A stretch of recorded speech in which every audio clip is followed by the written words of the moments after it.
The dust of Holbrook's Crossing swirled with the malevolent heat of the Kansas summer, a fine ochre powder that seemed to taste of failure and endless distance. Clara Beaumont, a widow at 24, felt the gritty particles settle on the worn wool of her travel-stained dress, an insult added to the profound injury of her circumstances. Her fingers, fine-boned but trembling, clutched the single piece of gold that had promised forever, her wedding band. The prairie sun beat down not with warmth, but with a merciless, blinding judgment, and Clara could feel the cold assessment of the few passers-by boring into her back. A lifetime of elegance and security in Elias's comfortable Missouri dry goods store had been reduced to the clothes on her back and this one circlet of metal. Pride, once her anchor, was now a useless weight, and it was about to be sacrificed on the counter of Silas Thorne's General Emporium. "Please, Mr. Thorne," Clara managed, her voice a dry rasp. The tremor in her hand was not entirely from fear. 3 days had passed since her last meager meal. She pushed the ring, saved for and purchased with such pride by Elias, across the scarred pine countertop. Silas Thorne, a man whose soul seemed as parched as the land around his store, barely afforded the gold a glance before his thick gray brows lowered in contempt. "Ma'am, I told you when you came in yesterday, gold don't fill bellies in this territory. We need strong backs for the harvest, not sentimental jewelry. What use is a St. Louis trinket to me?" He pushed the ring back with a stubby, disdainful finger, the gesture a profound humiliation. "You'd best find a different trade, perhaps south." Clara's stomach clenched, the empty void of physical ache. "Just a loaf of bread," she whispered, her dignity dissolving like salt in the wind. "Or cornmeal, anything to last me the day." The bell above the door chimed, announcing a new presence. Clara did not turn, fixated on the hope, the begging, that she could coax mercy from Thorne. Elias had bought this ring with months of careful saving, promising a future that had since been stolen by fever and the bank's harsh ledger. Now, it was utterly worthless. "Problem here, Thorne?" The voice was deep, steady, and cut through the humid air like cool steel. It commanded attention without demanding it. Clara finally turned. The man who stood there was tall, lean, and utterly a creature of the open sky. His features were sun-weathered, the lines around his eyes speaking of long vigilance, his posture practical, but radiating a quiet, formidable competence. His clothes, canvas pants, a deep blue work shirt, a heavy leather vest, were immaculate but clearly meant for hard labor. He was not a townsman, but he was certainly no drifter either. "Ma'am," he said, tipping a wide-brimmed hat, his eyes the startling color of clear prairie grass, taking in her travel-stained dress and the terrible hollowness of her cheeks with one swift, non-judgmental glance. "I was just leaving," Clara said, her voice strained, reaching for the ring to reclaim her last possession. "That's a wedding band," the man observed, his voice low and quiet. She nodded, unable to trust her voice. "Thorne, give the lady some provisions. Put it on my account." Thorne's head snapped up. "Now, Mr. Vance." "My account, Silas," the man, Caleb Vance, repeated, his tone firm, allowing no debate. He then turned back to Clara. "Ma'am, I don't mean to presume, but gold is a memory. We trade a necessity out here. You are what we need." Clara stared at him, certain the hunger had finally made her delusional. "I beg your pardon?" "My father and I run Sundown Ranch, about 5 miles north of the crossing. We lost our cook last month to a man who promised her Colorado. We have 8 ranch hands who can rope a steer blindfolded, but couldn't boil water without burning the house down." A slight, genuine smile touched the corner of his mouth. "If you can cook and aren't afraid of the kind of work that truly demands a strong back, we have a position available. Room, board, and proper wages." Clara's throat tightened, the irony of her situation brutal. She had been a merchant's wife, mistress of an orderly, beautiful home in the civilized East. Cooking for rough ranch hands had been unimaginable as starving to death in the middle of a sun-baked street. "I can cook," she managed, the words a pledge to a future she couldn't yet see. "Then we'd be obliged if you'd consider the position." He turned to Thorne. "Get her whatever she needs for the road, proper supplies too." As Thorne grudgingly began filling a sturdy basket, Caleb's steady green eyes returned to her. "When was your last proper meal?" Pride flared, momentarily overcoming her need. That's not your concern, Mr. Vance. It is if you're going to work for us. Can't have you fainting into the stew pot." His tone was utterly matter-of-fact, lacking any trace of unkindness. "There's Maureen O'Malley's boarding house across the street. She serves a fair noon meal. You will eat, you will rest up, and I will come back with the wagon in 2 hours." "I haven't accepted your offer yet." "No, ma'am, you haven't, but you're considering it, else you'd have walked out already." He placed a handful of coins on the counter. "For Maureen," he told Thorne, "see the lady gets there safely." He paused at the door. "Keep your ring, Mrs. Beaumont. Out here, we don't trade away our memories. We just learn to carry them different." After he left, Thorne pushed the heavy basket across the counter, now laden with flour, cured meats, dried beans, and a small bag of precious coffee. "Caleb Vance is a good man," he admitted grudgingly. "His pa's fair, too. Sundown Ranch offers honest work." Clara nodded, clutching the provisions with one hand and the gold band with the other. Through the window, she watched Caleb mount his horse with an easy, fluid grace. He sat for a moment, looking back, then touched the brim of his hat and rode out in a cloud of dust. The boarding house was a 2-story clapboard building that had survived the elements through sheer stubbornness. Maureen O'Malley, a bird-like woman with sharp, kind eyes and an even sharper tongue, looked Clara up and down before showing her to a small table. "Caleb Vance sent you, did he? Good boy, that one. Shame about his mother, Margaret, passing last year. The Sundown Ranch hasn't been the same without a woman's touch." She set down a plate piled high with beef stew and thick cornbread. "Eat up, dear. You look like a stiff wind would blow you clear to Nebraska." The food was simple, rich, and plentiful. Clara had to force herself to eat slowly, reclaiming a measure of dignity with each bite. As she ate, she turned the gold band over and over, the metal warm beneath her fingers. "Nothing wrong with taking a new direction," Maureen said, noting her preoccupation. "This territory is full of folks starting over, some running from something, some running to something. The lucky ones find what they're looking for, but you gotta be willing to start digging." 2 hours later, Clara stood on the porch, her meager possessions in a worn carpet bag, the basket of provisions at her feet. The sound of wagon wheels announced Caleb's return. He handled the team with the same quiet competence he'd shown in the store. "Mrs. Beaumont," he said, jumping down to help with her things, "decided to take a chance on us. It seems I have little choice, Mr. Vance." "There's always a choice, Eliza. Just sometimes one option's better than the others." He lifted her carpet bag into the wagon bed with ease. "The ranch is a fair piece out. We'll be there before sundown." As she settled onto the wagon seat, Clara took one last resolute look at the crossing, at Thorne's store, where desperation had almost broken her, and at Maureen's boarding house, where kindness had offered salvation. "Second thoughts?" Caleb asked, gathering the reins. "No," she said, her voice now steady and firm. "No second thoughts." They rolled out of town, and the vast golden prairie opened before them, the grass rippling like an endless sea. The sky was an impossible dome of blue, terrifying in its emptiness, beautiful in its scale. This land, she realized, demanded everything and promised nothing, and it was exhilarating. "Your father won't mind that you've hired a complete stranger?" Clara ventured as the town disappeared. "Pa trusts my judgment. Besides, we're all strangers out here until we're not." He glanced at her, his eyes serious. "That ring, your husband, fever, 6 months ago?" Everything else followed.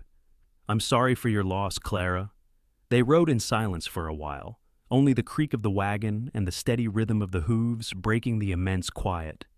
"My mother used to say that the prairie takes everything soft away from you," Caleb finally spoke, his voice quiet with memory. "But if you're strong enough, it gives you something back, a different kind of softness, the kind that comes from surviving." Clara thought about that as they rode toward her uncertain future. She had lost everything soft, her comfortable home, her gentle husband Elias, her place in society, but she was still here, still breathing, still moving forward. The sun was beginning its descent when Caleb pointed ahead. There, Sundown Ranch. In the distance, buildings took shape, the main house, a vast barn, a bunkhouse, and the thin ribbon of smoke from a chimney. It was not the grand estate she was accustomed to, but against the sheer scale of the prairie, it looked like civilization itself, Welcome to your new home, Mrs. Beaumont, Caleb said. Clara straightened her shoulders. The merchant's wife had died in Missouri. The woman riding into Sundown Ranch was someone new, someone the prairie was already shaping.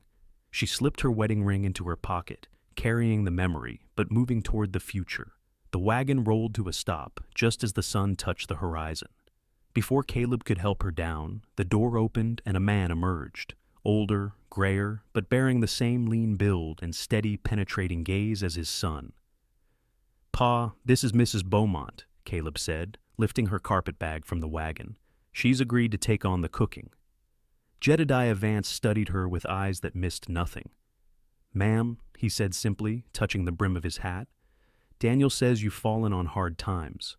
"I'm willing to work, Mr. Vance," Clara replied, meeting his gaze directly. "That's all that matters now." A flicker of approval crossed the older man's face. "Fair enough. Caleb will show you your quarters. Supper's at 6 sharp. The men get powerful cranky when they're kept waiting." He paused, then added more gently, "We're glad to have you, Mrs. Beaumont. It's been too long since this kitchen saw proper use." The kitchen was a disaster, spacious with a massive cast iron stove and sturdy work surfaces, but choked with the dust of neglect and the horrifying remnants of the ranch hands' best efforts: scorched pots, the sour odor of long-dead grease, and a sink full of crusty dishes. "I know it's a sight," Caleb said apologetically. "The boys tried their best, but—" "It's fine," Clara interrupted, already rolling up her sleeves. "Though I'll need water heated for cleaning, and someone will have to show me where everything's kept. I'll fetch water immediately. Your room's through there. It's small, but it's private. Used to be the pantry before Ma had it converted." The room was small but clean. Clara set down her belongings and returned to face her kingdom. "How many men am I cooking for?" 8 hands, plus Pa and me. Sometimes more during roundup or when we hire extras. The men eat hearty. They work hard. Caleb was already pumping water into buckets. Clara assessed the larder: flour, cornmeal, beans, salt pork, potatoes. She could work with this. "What time do the men rise?" "First light. They'll want coffee and breakfast by 5, starting tomorrow." "I'll manage." She began sorting pots, setting aside those beyond salvation. "Caleb," she said, looking up from her task, "about what you said in town. Gold isn't what we need, you are. You meant it." He met her gaze, his eyes honest. "I did. This ranch runs on work and grit. We've all got our reasons for being here, our losses. What matters is what we do with today." Before she could respond, the door banged open and men began filing in, drawn by the smell of heated water. They were a rough-looking lot, sun-darkened and dusty, ranging from the eager, tow-headed Billy to the grizzled veteran Samuel. "Boys," Caleb said firmly, "this is Mrs. Beaumont, our new cook. Mind your manners." They shuffled, muttering awkward greetings. Billy blurted out, "Ma'am, does this mean no more of Hank's beans?" "Your beans could chew a horse," another man drawled, earning a round of laughter. Jedediah's voice cut through the noise. "Enough. Mrs. Beaumont's got work to do. Supper's at 6. Clara managed a simple supper: properly seasoned beans, cornbread, and fried salt pork. The men devoured it in silence, broken only by Billy's near moan of satisfaction. "Mrs. Beaumont," Jedediah said as she cleared the table, "that was a fine meal. First one we've had in too long." The men murmured agreement, and Clara caught Caleb watching her with profound gratitude. After supper, Caleb appeared with a dish towel. "You don't have to," she began. "Ma made everyone help with cleanup. No reason to change now." They finished in comfortable silence. As Clara dried her hands, Caleb pulled something from his pocket, a small, slightly wilted bunch of prairie flowers. "Picked these on the way back," he said, almost shyly. "Thought your room might— Ma always liked flowers in the house." The unexpected tenderness tightened her throat. "Thank you, Caleb." He nodded, then paused at the door. "Mrs. Beaumont, what you said about being just a cook, you're wrong. You're someone who's choosing to build something new instead of lying down in the ashes of what was. That takes courage most folks don't have." Later, holding the flowers, Clara felt a flutter of something unfamiliar in her chest. Not hope, not yet, but the possibility of it. The weeks that followed established a rhythm of hard work and quiet appreciation. Clara's body grew stronger, her hands calloused, but her purpose was clear. The ghost of Elias in the Missouri life faded, replaced by the reality of the prairie woman she was becoming. Then, the rhythm was broken by the arrival of 3 new hands, clearly drifters. "Mrs. Beaumont, these are Garth, Flynn, and Silas," Caleb introduced them. Garth, the tall leader, assessed her with a measuring look that made her spine stiffen. "The hands eat at 6, she said evenly. "Those who work, eat." After they left, her hands trembled slightly. Caleb appeared instantly. "You all right? Trust your instincts. I'm not sure about them myself, but we need the hands. Roundup's coming. Anyone bothers you, they're gone." His protective voice was a small, steadying warmth. The tension in the kitchen increased with the new men. Garth asked too many questions, his eyes constantly scanning the room, not for food, but for information. One evening after the men had left, Caleb showed Clara to the barn, demonstrating how to milk Rosie the cow. "Ma used to say milking was a thinking time, peaceful." They talked more about Margaret. "She was wise," Clara ventured. "She was, and this whole place, it's different without her. There's things a woman sees that men don't." He paused. "Like putting flowers on the table, making it feel like more than just a place to sleep between work. That's why I picked those flowers for you." Clara looked up at him under the barn's dim light, the silence between them no longer awkward, but a shared shelter. "I'm glad you're here, Eliza," he said, using her first name softly, carefully. "We all are." The turning point came on a Tuesday afternoon. Clara was kneading bread when Billy burst in. "Mrs. Beaumont, Caleb's horse threw him. Come quick." Clara flew to the corral. Caleb sat against the fence, his face pale, his left arm held at an unnatural angle. "Dislocated," she diagnosed immediately, remembering her physician father's teachings. "It needs setting. Doc Morrison is a half-day's ride." "I can do it," she heard herself say. Caleb's eyes met hers, full of a trust that made her breathe deeply. "Do it." She sent Billy for whiskey and cloth, then positioned herself behind Caleb. "On 3, she said. 1, 2, she pulled and rotated on 2, and the shoulders slipped back into place with a sickening pop. Caleb's whole body went rigid, a choked cry escaping him. "Jesus, Mary, and Joseph," Samuel breathed. "Where'd you learn that?" "My father," she said simply, fashioning a sling. That night, she brought supper to Caleb's room. He sat propped against pillows, trying to eat one-handed. "Let me," she insisted, cutting his meat. "You're a stubborn fool who will re-inch that shoulder trying to prove something." "You sound like Ma," he said, laughing. As the light faded, he told her about his mother's insistence on civilization, on reading, on dancing. Then the tone shifted. "Eliza, can I ask you something? Your husband, Elias, do you miss him?" "I miss who we were together, the life we built, the future we planned," she said, searching for the deepest truth. "But the sharp edge of it, that's fading. Sometimes I feel guilty."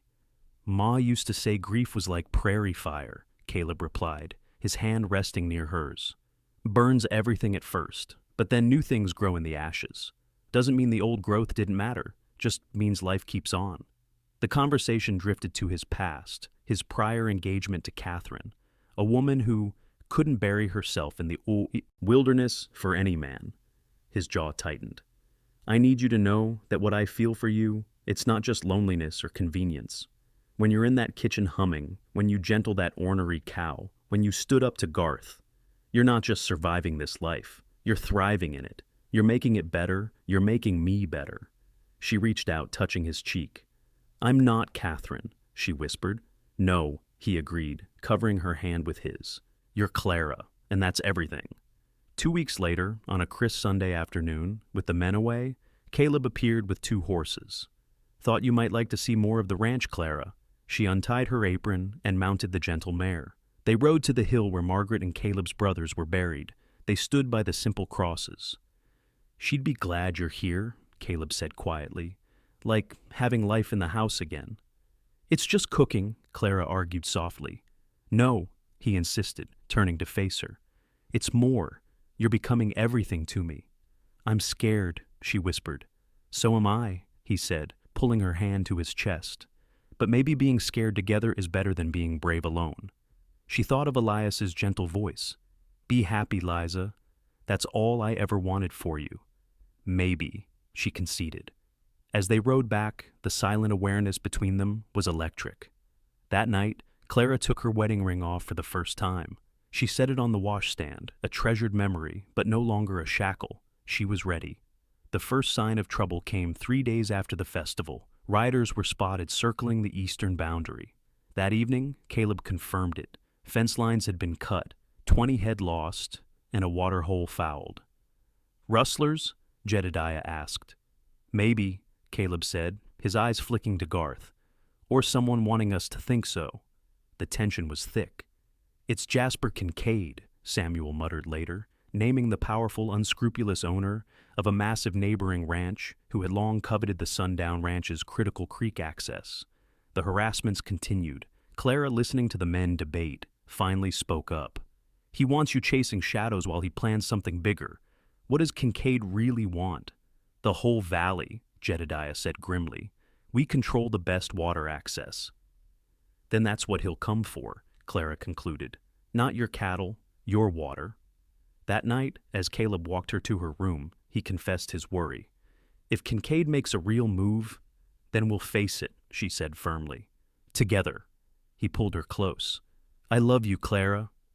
The words, spoken for the first time, made her heart stop. She pulled back to see his face, finding nervousness and hope in equal measure. "I love you too," she whispered. The moment was shattered by the sound of pounding hooves. "Boss! Trouble at the creek! Riders, maybe a dozen." Caleb was moving instantly. "Wake the others quietly. Clara, get to the root cellar. Bar the door." "I can help," he pleaded. "Please," he said, the single word holding the weight of her survival. "Promise me you'll stay safe. Promise me you'll come back." "Always." He kissed her quickly, fiercely, and was gone. Clara barricaded herself in the kitchen, grabbing the rifle.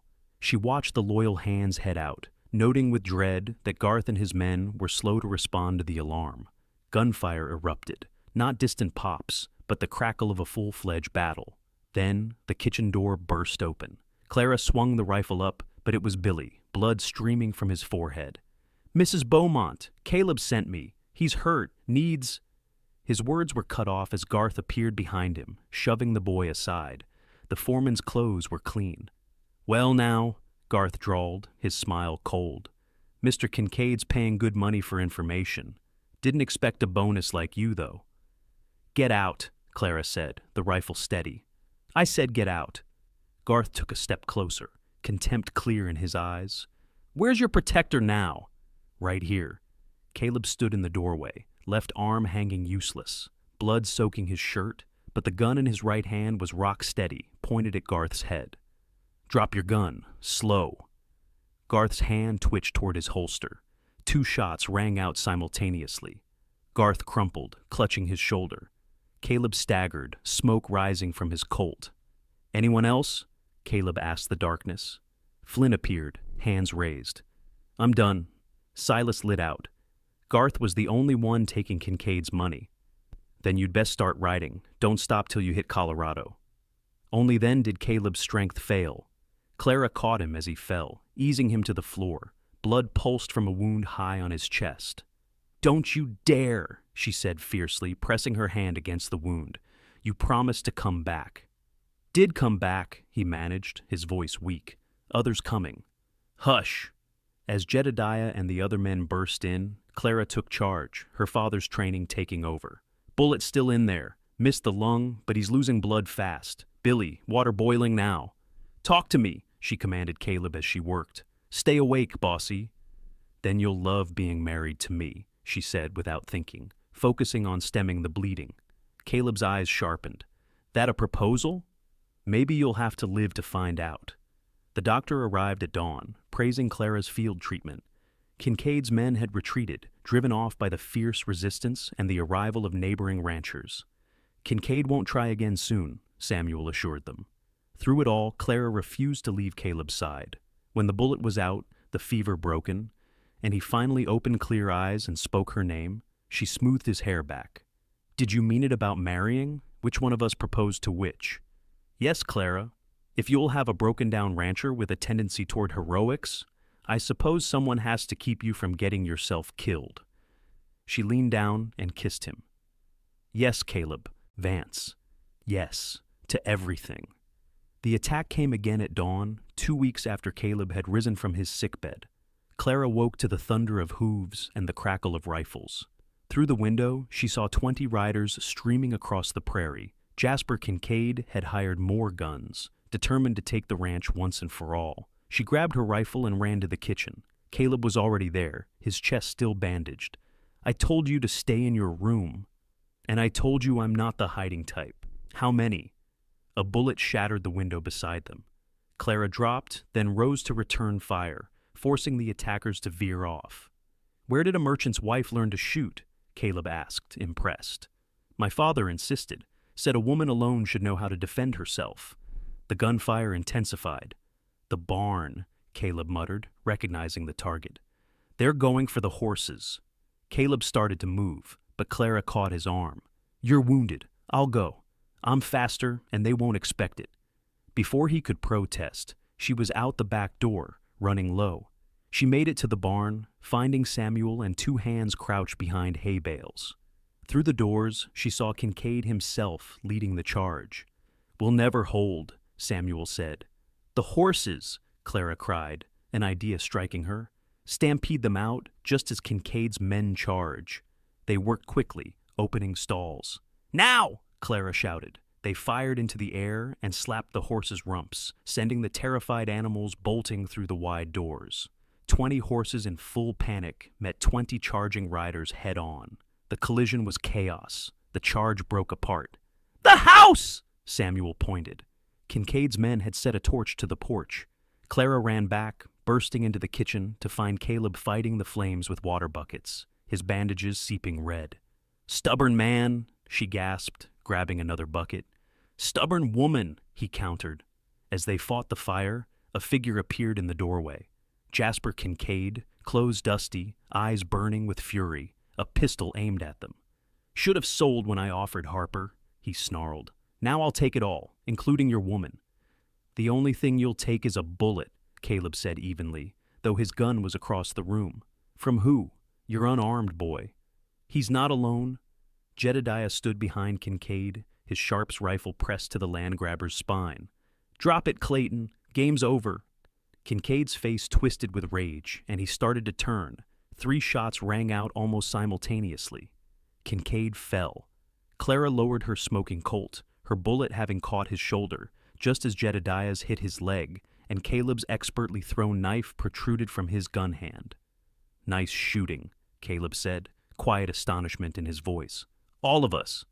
The gunfire died down. Kincaid was arrested. The doctor tended wounds. As the sun set, Clara stood on the porch, surveying the bullet holes and the charred wood. The ranch stood. "We'll need to rebuild," Caleb said, joining her, his arm back in a sling. "We will," she agreed. Then the full weight of it hit her. Her knees buckled. Caleb caught her. "It's over, Clara. We're safe." "I shot a man," she whispered. "You saved us. You were magnificent."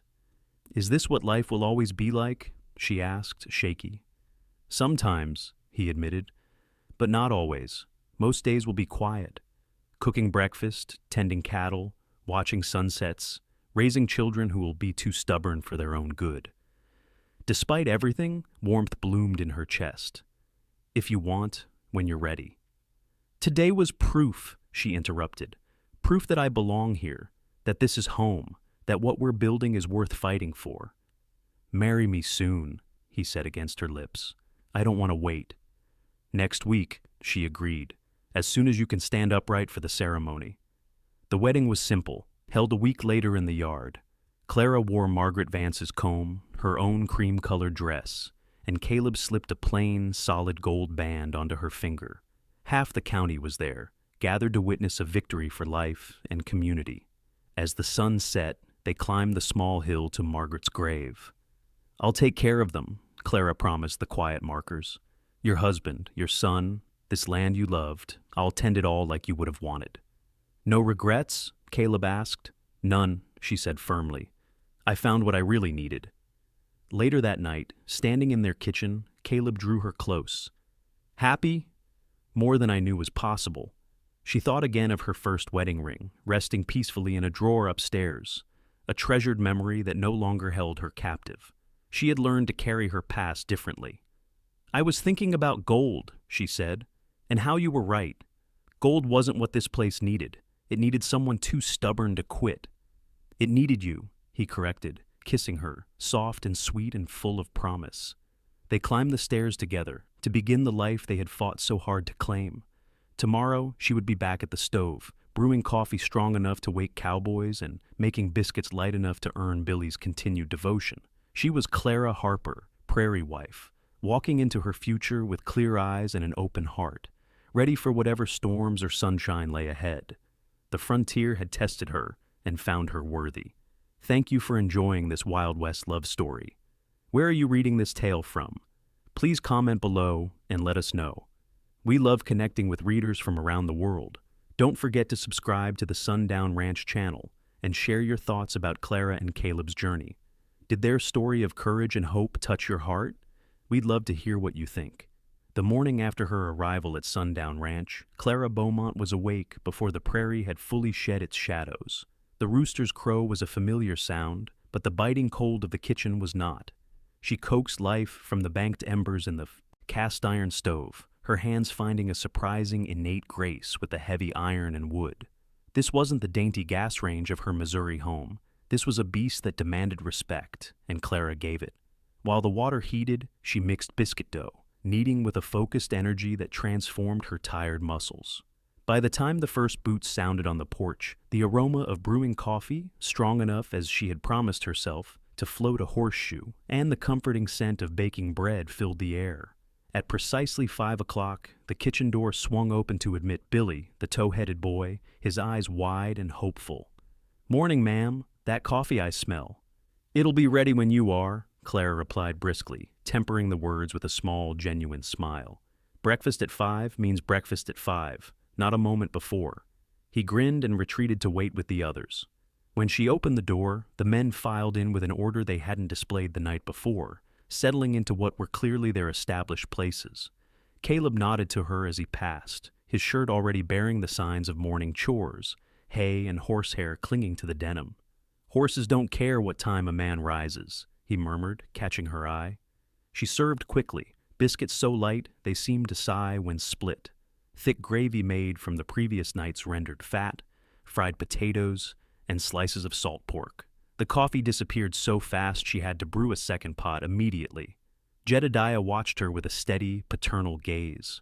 "Mrs. Beaumont," he said, splitting his third biscuit. "Where did you learn to cook like this? This is not the cooking of a town lady." "My mother back in Ohio," Clara replied, keeping her voice level. "She taught me about necessity. Then my husband, Elias. A woman learns what she needs to learn to make a home." "Well, we're grateful for your learning," said Samuel, the grizzled older hand, a rare smile creasing his weathered face. "Haven't had biscuits this light since my own mother's kitchen." The genuine praise warmed her more than the coffee. As the men prepared to head out, Caleb lingered. "The supply wagon goes to the crossing at the end of the week. Make a list of anything you need. Pa already said to get whatever makes your work easier." "That's generous." "It's practical. Good food keeps good workers," he said. He paused at the door. "There's a milk cow, Rosie, in the barn. She's docile enough if you want fresh milk for the kitchen. I can show you after supper." The morning flew by in a blur of cleaning, washing, and inventory. She explored the root cellar, discovering a buried treasure of preserved goods and root vegetables. More importantly, she found a neglected kitchen garden behind the house, choked with weeds, but showing the ghostly outlines of what had been carefully tended rows. Clara knew, instinctively, this would be her first true project, to resurrect life from the soil. At noon, she packed a simple meal, cold biscuits, dried beef, sharp cheese, and rang the triangle hanging by the door. Caleb appeared to collect the basket, his shirt soaked with sweat despite the clear air. "They're grateful," he said simply. Hank usually just threw hardtack in a sack. "Hardtack," Clara repeated, appalled. No wonder they looked so pleased with simple beans. His laugh was rusty, a sound he didn't use often. "Ma'am, you could serve them boot leather, and they'd thank you, so long as it wasn't Hank's cooking." She found herself smiling back, a genuine, unforced expression. "I'll aim a bit higher than boot leather, Mr. Vance." The rhythm of the ranch was a demanding, honest heartbeat, and Clara slipped into it as though she had been born for the task. Her body, initially weak, began to harden, the hollows in her cheeks filling out. She spent her afternoons reclaiming the garden, scrubbing the thick grease from the surfaces, and sorting the jumbled shelves. With every task completed, the ghost of the former merchant's wife faded a little further, replaced by the reality of the woman who held a spatula like a weapon, and whose hands now smelled of wood smoke and earth. It was in the midst of this peace that the new tension arrived. She was vigorously scrubbing the long kitchen table, a job that would take days, when she heard horses approach, followed by voices she didn't recognize mixed with Caleb's. Through the window, she saw 3 dusty riders. Caleb entered the kitchen with 2 of them. "Mrs. Beaumont, these gentlemen are looking for work. Thought they should know we've got a proper cook now." To the men, he added, "Mrs. Beaumont keeps this kitchen. Her word is law here." The taller of the 2 men, a man whose presence immediately suggested trouble, stepped forward. He had a scarred left eyebrow and eyes that were cold and assessing. This was Garth. "Ma'am," Garth said, touching his hat brim with a slow, deliberate movement. "Name's Garth. This here's Flynn." The 3rd man, Silas, remained outside, watching the horses. "Been a long time since we had home cooking. We'll take our meals with the hands if Mr. Vance sees fit to hire us." His eyes never left her face, and the look felt more like a trespass than an assessment. "The hands eat at 6, Clara said evenly, holding his gaze. "Those who work, eat." Garth's smile was thin and unsettling. "Fair enough." After they left, Clara found her hands trembling. She gripped the edge of the table, angry at her own fear. She had dealt with all types in Elias's store, but Garth's measuring look was different. It held a predatory quality that made her acutely aware of her vulnerability here, a lone woman on a remote ranch. A soft knock interrupted her thoughts. Caleb stood in the doorway, concern creasing his brow. "You all right?" "Fine," she replied automatically, then admitted, "They made me uncomfortable, especially Garth." Caleb stepped inside, closing the door behind him. "Trust your instincts. I'm not sure about them myself, but we need the hands. Roundup's coming, and Pa agreed to take them on for the duration." He studied her face. "I'll make sure they understand the rules. Anyone bothers you, they're gone. This isn't just a job for you, Clara. You're under our roof. That means something." The unspoken promise of protection steadied her. He left quickly, swallowed by the endless work of the ranch, but his words lingered, another small warmth against the cold she had carried for months. Supper that night was subdued. Garth, Flynn, and Silas ate with appreciation, but their eyes constantly scanned the room, taking measure of Jedediah and Caleb. The regular hands were wary, and the conversation was stilted. Only Billy maintained his usual excited chatter about the day's events. After supper, Caleb led her to the barn and introduced her to Rosie. The placid cow regarded Clara with mild curiosity. "She's gentle," Caleb assured her. "Ma used to say milking was thinking time, peaceful." Clara tentatively touched Rosie's warm flank. "Your mother sounds like she was a wise woman." She was. His voice carried the weight of old grief. "This whole place, it's different without her. Pa tries, but there are things a woman sees that men don't." "Such as?" "Beauty," he gestured vaguely. "Comfort. She'd put flowers on the table, hang curtains. Made it feel like more than just a place to sleep between work." "Is that why you picked those flowers yesterday?" Color touched his weathered cheeks. "Maybe. Seemed like something she'd want me to do." They stood quietly in the barn's peaceful dimness, the silence companionable. "I should get back," Clara finally said. "Early morning comes quick. I'll walk you." The stars were brilliant overhead, the prairie wind carrying the scent of dry grass. At the kitchen door, Caleb paused. "Mrs. Beaumont." "Clara." Her name sounded careful, considered on his lips. "I'm glad you're here." She looked up at this quiet man who offered dignity instead of charity. "I'm beginning to be glad too." He smiled then, a real transforming smile. "Good, that's good."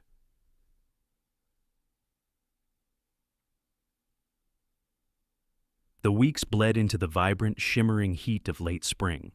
Clara's days settled into the rhythm of sustaining life, bread rising, coffee brewing, the rhythmic swish of the scrubbing brush. She spent every available minute in the kitchen garden, pulling weeds and coaxing life from the hard soil. The physical labor was transformative. The former softness of her hands had given way to resilience, and her movements were now economical and strong. The subtle tension with Garth and his men continued to rise. Nothing overt, just a constant low-grade sense of being watched. Garth seemed to deliberately push boundaries, leaving his plates unwashed, lingering after meals, asking leading questions about the ranch's defenses or Jedediah's routines. Caleb handled each incident with quiet, uncompromising authority, and Garth would retreat with that unsettling, thin smile. It was a Tuesday afternoon, the air thick and humming with insects, when the rhythm broke completely. Clara was kneading bread, her mind far away, when Billy burst through the door, his young face pale with shock. "Mrs. Beaumont, come quick! Caleb's horse threw him. He's hurt bad." The doe was instantly forgotten. She ran toward the corral, her heart hammering against her ribs. Caleb sat propped against the fence, his face bleached white beneath his tan, his left arm clutched against his chest. Relief, sharp and overwhelming, washed over her. He was conscious. "Just a disagreement with a green colt," he gasped through gritted teeth. Clara pushed through the circle of men and knelt beside him. She saw the unnatural angle of his shoulder, the tight lines of pain etched around his mouth. Dislocated, she knew instantly. Her father's medical texts, read in secret, provided the diagnosis. "It needs setting now." Jedediah appeared, his face grim. "Doc Morrison's in town, half-day's ride." "I can do it," Clara heard herself say. "But it will hurt." Caleb's green eyes met hers, and in them, she saw a profound, unwavering trust. "Do it." She sent Billy for whiskey and clean cloth. The ranch hands watched with skeptical, silent interest. Clara positioned herself behind Caleb, recalling the precise mechanics her father had taught her decades ago. She ignored the pain and fear radiating from Caleb, focusing only on the joint. "On 3, she commanded. 1, 2. On 2, she pulled and rotated, smooth and quick. The shoulder slipped back into place with a wet, audible pop. Caleb's entire body went rigid, a choked, guttural sound escaping him, but the job was done. "Jesus," breathed Samuel, wiping his brow. "Where did you learn that, ma'am?" "My father," she said, already fashioning a sling from the cloth Billy brought. "He needs to rest, and this shoulder stays immobile for a few days." Caleb, though pale, managed a weak smile. His good hand caught hers as she adjusted the sling. "Thank you, Clara." The touch was brief, but it sent a warmth spreading through her arm that had nothing to do with the sun. That evening, she brought him supper. It was the first time she had been beyond the kitchen and her own small quarters. His room was simple, clean, and dominated by a narrow bed and a shelf of well-worn books. He was struggling to eat one-handed. "Let me," she said, taking the plate. "I'm not an invalid," he protested, though his voice lacked force.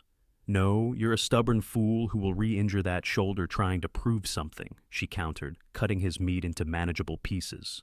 "There. Now you can feed yourself and maintain your masculine pride." His laugh was genuine, surprising them both. "You sound exactly like Ma." She had no patience for what she called foolish male vanity. Clara settled into the chair beside his bed. "Tell me about her." So he did. Margaret Vance, a former schoolteacher from Pennsylvania, had come west with dreams of civilizing the frontier, only to marry the rugged Jedediah. She insisted on proper meals, teaching all her boys to read and decorating the house. "You'll thank me someday," she'd always told him. "Did you thank her?" Clara asked quietly. "Every day," Caleb said, the warmth fading slightly. "Wish I'd told her more when she was here to hear it." As shadows lengthened, Clara found herself studying his face, the honesty in his eyes, the firmness of his jaw. He was handsome in a way that spoke only of utility and the elements. "You're staring," he said softly. Heat flooded her cheeks. "I was thinking you need a haircut." He smiled. "Is that so? You offering?" "I might be. Can't have you looking like a wild man at the table. Heaven forbid." He shifted, wincing. "Eliza, can I ask you something?" She nodded, her pulse quickening. "Your husband, Elias, do you miss him?" The question sat between them, heavy and raw.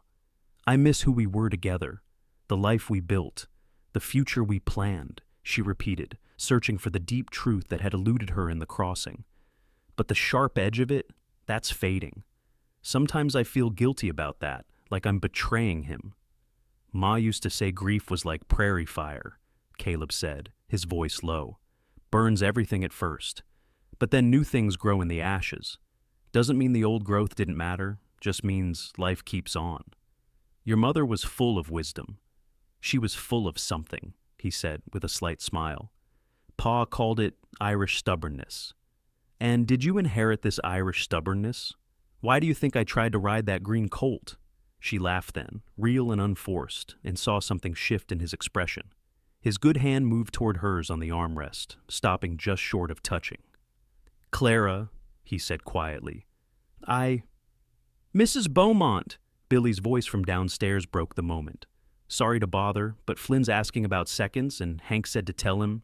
I'll be right there, she called back, standing quickly. She fled, her heart beating too fast, her skin too warm. The weeks passed, and Caleb's shoulder healed. He was relegated to light work, much to his frustration. But by week's end, he was back in the saddle. The tension with Garth and his men, however, only intensified. The small harassments began. The coffee tin slightly misplaced, a necessary tool gone missing for hours, the milk cow, rosy, agitated and difficult to milk. Clara noticed these things. They were small, calculated interruptions designed to destabilize the ranch's smooth function. It was a Sunday afternoon, the men mostly gone to town, and Jedediah visiting a neighboring ranch when Caleb appeared, leading 2 saddled horses. Thought you might like to see more of the ranch, he said. I'm hardly dressed for riding, she said, looking at her dirt-stained apron. You're dressed fine, he insisted. Come on, Clara, the work will keep. She untied the apron. She hadn't been on a horse since leaving Missouri, but she felt steady as Caleb helped her mount the gentle mare. They rode in companionable silence, the prairie spreading endless before them. Caleb pointed out landmarks, the winding creek that marked their eastern boundary, the cottonwoods where they gathered cattle during storms. Finally, he led her to a small, quiet rise. They stopped there, dismounting to stand before 3 simple wooden crosses. Wild prairie flowers grew between them. Margaret and my 2 brothers, Caleb said quietly. She'd like what you've done with the kitchen, like having life in the house again. It's just cooking, Clara whispered. No. He turned to face her fully. It's more than that. You've brought something back that's been missing here. The men feel it. Pa feels it. He stopped, his jaw working. Daniel, she said softly, I know you're still grieving. I know I've got no right, but I need you to know that seeing you in that kitchen, hearing you laugh with Billy, watching you gentle that ornery cow like you've been doing it all your life, it's the first time this place has felt like home since Ma died. The words hung between them, raw and profoundly honest. Clara felt tears prick her eyes. I'm scared, she whispered. So am I, he said, covering her hand with his. But maybe that's all right. Maybe being scared together is better than being brave alone. She thought of Elias then, but without guilt. She felt instead his distant blessing. Maybe, she said, and watched tentative hope transform Caleb's face. They rode back as the sun set, the silence between them now charged with the weight of acknowledged feeling. At the house, Caleb helped her dismount, his hands lingering on her waist.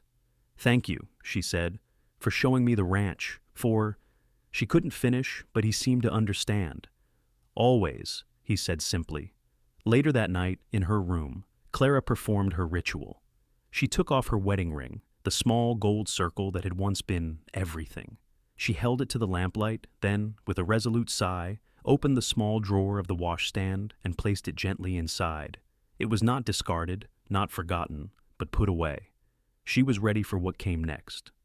CTA, internal, reflective. Clara has put her past to rest and allowed hope to take root. This choice is profound. What is the greatest risk Clara is taking? The threat of Kincaid's men, or the risk of loving and losing again? Keep reading to see the ultimate battle for her future.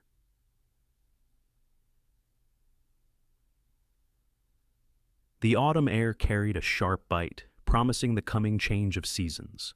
The prairie grass had turned gold, matching the sunrise. The Harvest Festival starts Saturday, Billy announced at breakfast, bouncing in his seat. There'll be dancing and pie contests. You'd think you were still 10 years old, Samuel chided. Let him be excited, Clara said, refilling coffee cups. When's the last time any of you had cause for celebration? Jedediah looked at his son. Mrs. Beaumont's right. Time we stopped living in mourning. Caleb, you will escort Mrs. Beaumont to the festival. Caleb's ears reddened slightly, but he nodded. If she's willing. I suppose I could use supplies from town, Clara agreed. The tension, however, did not dissipate. Jasper Kincaid's shadow loomed large. Garth and his men were now openly sullen, resentful of the extra work needed to patch cut fences and repair fouled water troughs. The small acts of sabotage were growing more serious. It's Kincaid, Samuel insisted to Caleb and Jedediah one evening, voice low. He's testing us, trying to bleed us dry before the big move. We can't prove it, Caleb said, frustration evident. And we can't fight shadows. Maybe that's what he wants, Clara said quietly, recalling the tactics of the competitor who ruined Elias's business. To keep you chasing small problems while he plans something bigger. What does Kincaid truly want? The whole valley, Jedediah said grimly. We control the best water access. Without it, the ranch is worthless. Then that's what he'll come for, Clara stated. Not the cattle, your water rights. Her analysis, stark and terrifying, silenced the room. Without that creek, the ranch would wither and die. The night before the festival, a soft knock came at Clara's door. Jedediah stood there, holding a small wooden box. This was Margaret's, he said gruffly. She'd want it worn. Inside was a dress of deep blue cotton, simple but beautiful, with delicate pearl ribbons. Mr. Vance, I couldn't— You can and you will, he interrupted, but his eyes were kind. My boy's been happier these past months than I've seen him since we lost her. That's your doing. Margaret would want you to have something nice. He paused at the door. Clara, Caleb's a good man, but he's cautious. Don't let him use that caution as a wall. Saturday dawned clear and crisp. When Clara emerged, wearing Margaret's blue dress, her hair pinned up with the ribbons, Caleb was waiting by the buggy. He stopped mid-motion, his expression stunned. You look beautiful, Clara. Your mother had lovely taste, she said, feeling the heat rise in her cheeks. She'd be glad. She always said pretty things should be worn, not hidden away. The town was transformed by lanterns and music. As they arrived, Clara felt the weight of eyes, the whispers. The widow with the Vance boy. That's her, the one who traded her ring for bread. But Maureen O'Malley spotted her and bustled over, offering genuine warmth. Don't you look lovely, dear? Don't mind the busybodies. Half of them would trade places with you in a heartbeat. The day was a whirl. Clara judged the pie contest, watching Caleb take second place in the roping competition. As the sun began to set, the lanterns were lit, and the fiddle music started. May I have this dance? Caleb stood before her, hand extended. She hesitated only a moment before placing her hand in his. The first touch was electric. He led her onto the floor as the music shifted to a slow waltz. I should tell you, he said as they began to move. I'm not much of a dancer. You're doing fine, she assured him, his hand steady on her waist. Ma insisted, he explained. Said a man who couldn't dance was only half civilized. His thumb brushed her palm, perhaps accidentally. Haven't had much cause to practice lately. As they moved together, lost in the music, Caleb spoke softly. Eliza, I need to tell you something. Her heart hammered. Yes? He spun her gently, buying time. When she was back in his arms, he continued. I was engaged once. Her name was Catherine. Pretty, accomplished, everything a man could want. We were to be married until she visited the ranch and saw what life here really meant. The isolation, the hard work. She broke it off, said she couldn't bury herself in the wilderness for any man. His voice dropped. I'm telling you this because I need you to understand what I feel for you. It's not just loneliness, Clara. When you're in that kitchen, humming while you work, when you stand up to Garth, you're not just surviving this life, you're thriving in it. You're making this place better. The music had stopped, but they stood frozen. Clara reached up, touching his cheek. I'm not Catherine, she said simply. No, he agreed, covering her hand with his. You're Clara, and that's everything. One dance became two, then 3. When they finally took a break, Clara felt lighter, unburdened. The evening was winding down when trouble stirred. Garth and Flynn, whiskey evident in their stances, were arguing loudly near the dance floor. Caleb appeared instantly, stepping between the groups. "Walk it off, both of you," Caleb said evenly. "Now." The tension was palpable, but Flynn pulled Garth away, and they stumbled off. As they loaded the buggy for the trip home, Clara felt a deep, profound contentment. The ride back was quiet, but charged with the unspoken words. When they reached the ranch, Caleb helped her down, his hands lingering on her waist. "Thank you," she said, "for the dancing, for telling me about Catherine, for everything." "Clara," her name was a prayer on his lips. "Can I?" "Yes," she whispered. He kissed her then, gentle and careful, as if she might break.